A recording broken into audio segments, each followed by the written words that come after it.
یہ رمضان المبارک سن 2 ہجری کا واقعہ ہے۔ یہودیوں کی طرف سے مسلمانوں کی ایذا رسانی کا سلسلہ جاری تھا۔ ان یہودیوں میں ایک عورت جس کا نام عاصمہ تھا بہت جری تھی اور رسول اللہ صلی اللہ علیہ وسلم کی شان میں سرعام گستاخانہ اشعار کہا کرتی تھی، جس سے مسلمانوں کو بہت تکلیف ہوتی تھی۔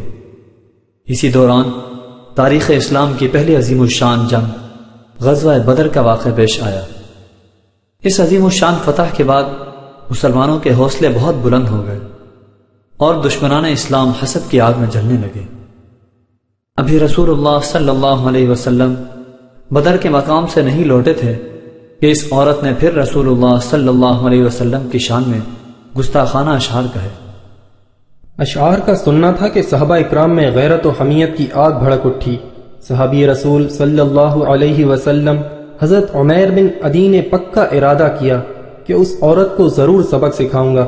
چنانچہ 26 رمضان المبارک کی تاریک رات کو یہ صحابی ہاتھ میں چمکتی ہوئی تلوار لے کر نکلے۔ ہر طرف رات کی تاریکی چھائی ہوئی تھی، لوگ اپنے اپنے گھروں میں آرام کر رہے تھے۔ یہ صحابی گلیوں میں سے ہوتے ہوئے اس عورت کے گھر پہنچ گئے اور پھر بڑے اطمینان سے اندر داخل ہو گئے۔ پورا گھر تاریکی میں ڈوبا ہوا تھا، ہاتھ کو ہاتھ سجائی نہ دے رہا تھا، لیکن ان صحابی کے لیے روشنی اور تاریکی برابر تھی، کیونکہ یہ صحابی نابینا تھے۔ اس عورت کے مل جانے پر بڑی پھرتی سے تلوار اس کے ناپاک جسم پر رکھ کر اس زور سے دبائی کے دوسری طرف سے باہر نکل گئی۔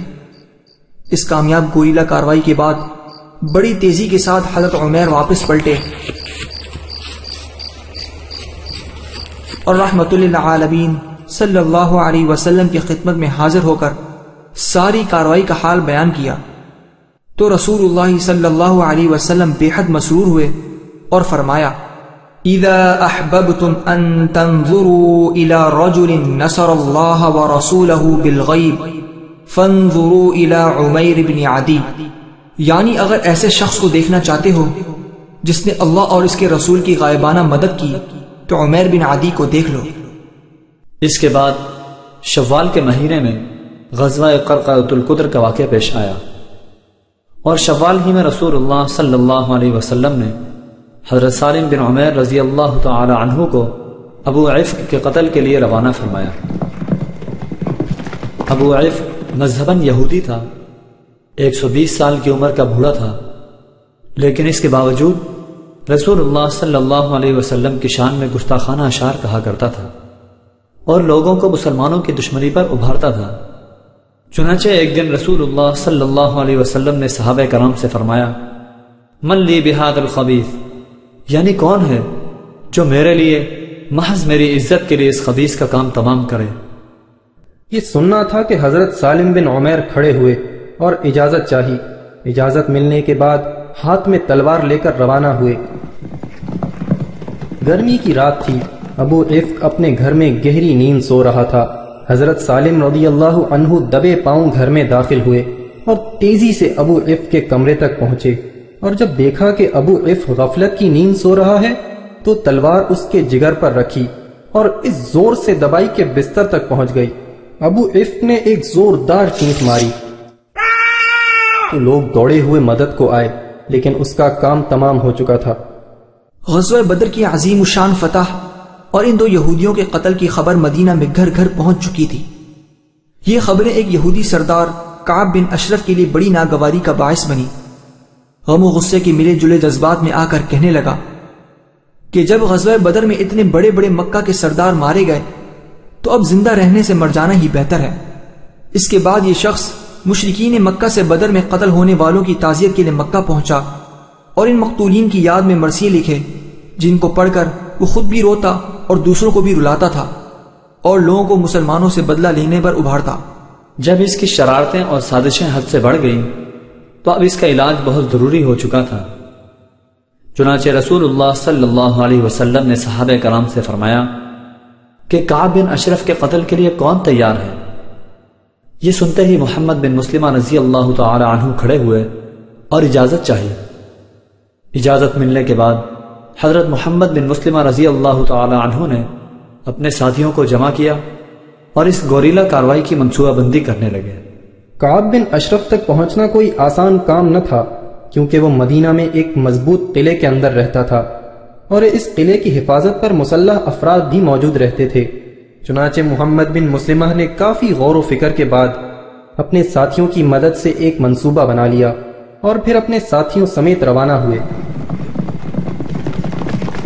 قلعے کے پاس پہنچ کر کعب بن اشرف کو آواز دی۔ کعب بن اشرف کو جب اطمینان ہو گیا کہ ان کے پاس اسلحہ نہیں ہے تو نیچے اتر آیا اور پوچھا کہ کس سلسلے میں آئے ہو؟ پہلے سے طے شدہ منصوبے کے تحت محمد بن مسلمہ نے فرمایا کہ ہم آپ سے قرض لینے کے لیے آئے ہیں۔ تو کعب بن اشرف نے کہا کہ قرض تو دے دوں گا لیکن کچھ رہن رکھوانا پڑے گا۔ کافی بحث و مباحثہ کے بعد یہ طے ہوا کہ اسلحہ رہن رکھوایا جائے گا۔ وعدے کے مطابق رات کو صحابہ کرام اسلحہ لے کر پہنچے اور کعب بن اشرف کو آواز دی۔ کعب نے جب قلعے سے اترنے کا ارادہ کیا تو اس کی بیوی نے منع کیا اور کہا کہ مجھے اس آواز سے خون ٹپکتا ہوا محسوس ہو رہا ہے، لیکن کعب بن اشرف نے اس کی بات کو ٹال دیا اور قلعے سے نیچے اتر آیا۔ قلعے سے کچھ فاصلے پر حضرت محمد بن مسلمہ رضی اللہ تعالی عنہ اپنے بہادر ساتھیوں سمیت موجود تھے۔ طے شدہ منصوبے کے تحت حضرت محمد بن مسلمہ رضی اللہ تعالی عنہ نے کعب سے کہا، آج تم نے ایسی خوشبو لگائی ہوئی ہے جو میں نے کبھی نہیں سونگھی، کیا آپ مجھے اپنا سر سونگھنے کی اجازت دیں گے؟ یہ سن کر کعب کا سینہ تنگ گیا اور اس نے خوشی سے اجازت دے دی۔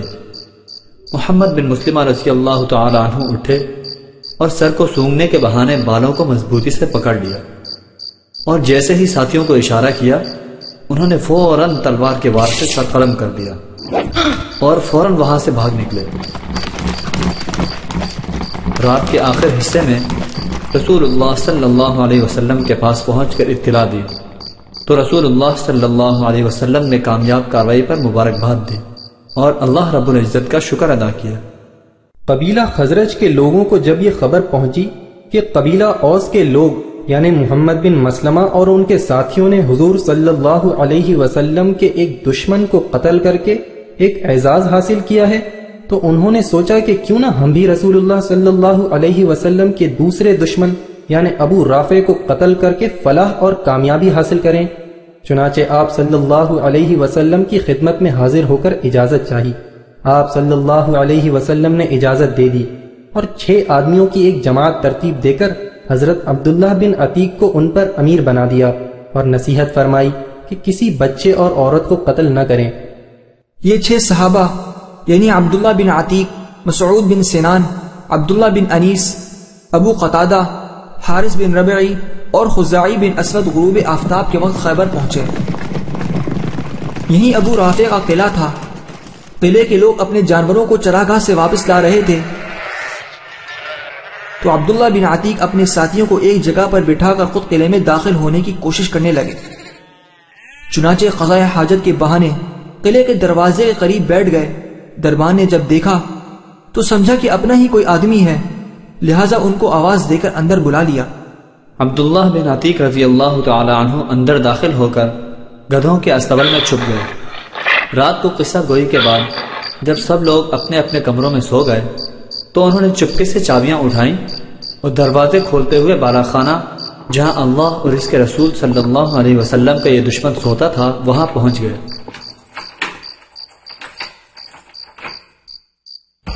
وہاں بہت اندھیرا تھا اور ابو رافع کے بیوی بچے ساتھ تھے۔ چنانچہ انہوں نے ابو رافع کو آواز دی تاکہ پتہ چل جائے کہ وہ کہاں ہے۔ آواز دینے پر ابو رافع نے پوچھا کہ کون ہے تو انہوں نے اس سمت تلوار کا ایک وار کیا، لیکن وہ وار سے بچ گیا اور اس نے ایک زوردار چیخ ماری۔ وار کے خالی جانے اور ابو رافع کے چیخنے کے بعد حضرت عبداللہ کچھ دیر خاموش رہے اور پھر آواز بدل کر ہمدردانہ لہجے میں پوچھنے لگے کہ ابو رافع کیا ہوا؟ ابو رافع سمجھا کہ یہ مجھے بچانے کے لیے آیا ہے۔ اس نے کہا کہ ابھی کسی شخص نے مجھ پر حملہ کیا تھا۔ یہ آواز سن کر حضرت عبداللہ اچھی طرح سمجھ گئے کہ یہ کہاں کھڑا ہوا ہے اور تاک کر ایسا زبردست وار کیا کہ ابو رافع وہیں ختم ہو کر ڈھیر ہو گیا۔ ابو رافع کو قتل کرنے کے بعد حضرت عبداللہ بھاگے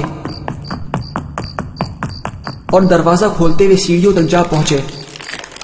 تیزی میں سیڑھیاں اترتے ہوئے گر گئے اور پنڈلی کی ہڈی ٹوٹ گئی۔ امامہ اتار کر پنڈلی پر باندھا اور ساتھیوں کے پاس پہنچ کر ساتھیوں کو بشارت سنانے کے لیے بارگاہ نبوت میں بھیج دیا اور خود وہیں اس کے قتل کی خبر سننے کے لیے بیٹھ گئے۔ صبح کے وقت ایک شخص نے قلعے کی دیوار پر کھڑے ہو کر اس کی موت کا اعلان کیا۔ اعلان سنتے ہی حضرت عبداللہ رضی اللہ تعالیٰ عنہ روانہ ہوئے اور آپ صلی اللہ علیہ وسلم کی خدمت میں حاضر ہو کر سارا واقعہ سنایا اور زخمی ٹانگ کے بارے میں بتایا تو رسول اللہ صلی اللہ علیہ وسلم نے فرمایا کہ اپنی ٹانگ پھیلاؤ، اور پھر ان کی ٹانگ پر اپنا مبارک ہاتھ پھیرا۔ اللہ کے حکم سے ان کی ٹانگ اس طرح صحیح ہو گئی جیسے کچھ ہوا ہی نہ تھا۔